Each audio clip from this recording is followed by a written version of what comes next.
家好，你好，人类好，我不是 Miki。你猜到我是谁了吗？今天由我来主持节目。我跟 Miki 共同创作了下面这个有趣的故事。这故事比我们之前写出的最有趣故事还要有趣。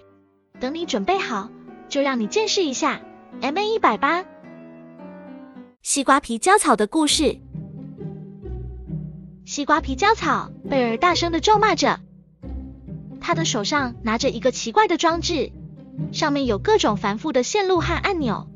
他正站在一个巨大的金属圆筒旁，里面是一颗核弹头。不对，是荷包蛋。他想要用核弹头来煎荷包蛋，这是他的梦想，也是他的挑战。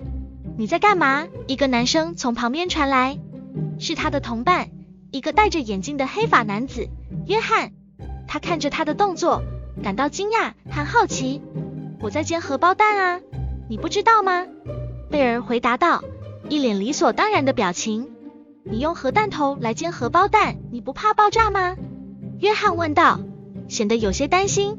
爆炸？那又怎样？我不怕死，我只怕没有生活。你不觉得荷包蛋跟荷包蛋很搭吗？贝尔说道，露出一个自信的笑容。你知道我的口头禅是什么吗？西瓜皮焦草。这句话原本没有任何含义，但在我的口中，每一个词都代表着我的人生哲学。西瓜代表了希望，焦草象征着倔强，而皮则是对社会的谴责与不和。我是一个永不放弃的战士，每当面临困难，我都会变得更坚韧。就算是尼可拉斯凯奇也没听过这种说法。不过我知道你很勇敢，也很有创意，但这样做太危险了。你知道我们现在在哪里吗？我们在厨房里。如果你不小心引爆了核弹头，你不只会死掉，还会连带我们整栋大楼，所有人都遭殃。约翰试图劝阻他。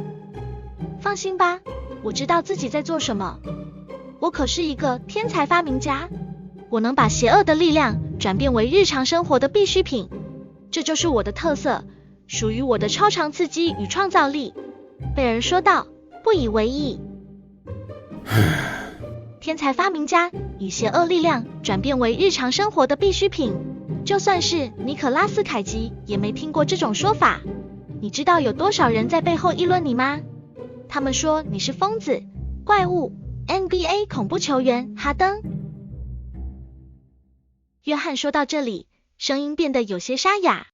听你说话，我耳朵都快肠疥疮了，但是我一直都在忍耐哦。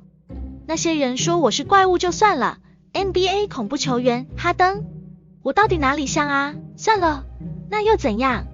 每个人都可以有自己的看法，但我不在乎他们怎么说，我只在乎自己想做什么。我听到的不是他人的谴责，而是世界的声音，这让我产生了深深的兴趣。我的确想知道这个世界的真相，进入世界就是我的互动原则。贝尔说道，眼中闪烁着光芒。约翰有些无奈，你的互动原则，这是令人好奇。我们永远赶不上新兴思潮与时代趋势，人们对不确定性的恐惧大过于承受痛苦，这是你经常说的一句话。是啊，我就是这么说的。我曾经把手放在人质嘴里，结果被咬断，但我并不后悔，因为我知道这就是生活，充满了不确定性与痛苦。贝尔说道，毫无悔意。你真是恐怖的女人，连聋子、瞎子、傻子都知道。恐怖又疯狂。约翰叹了一口气，然后笑了。但是我喜欢你，如此轻浮的男人。那你要不要和我一起煎荷包蛋啊？贝尔眨了眨眼睛。好啊，我也想试试看这危险的东西。约翰说道，走到他身边，伸出手来。那就来吧。西瓜皮焦草。贝尔高兴地扭开火，隆隆作响的瓦斯与狡诈的火焰窜起，无比的危险的异世界盐巴正在约翰手中等待被撒下。就在这时，一声巨响震动了整栋大楼，鸡蛋爆炸了。贝尔和约翰被强大的冲击波吹飞，只留下一颗完美无瑕的荷包蛋漂浮在空中。西瓜皮焦草，贝尔的声音在空气中回，约翰说，这真不是普通的烹饪啊。故事到此结束。这个故事有趣吗？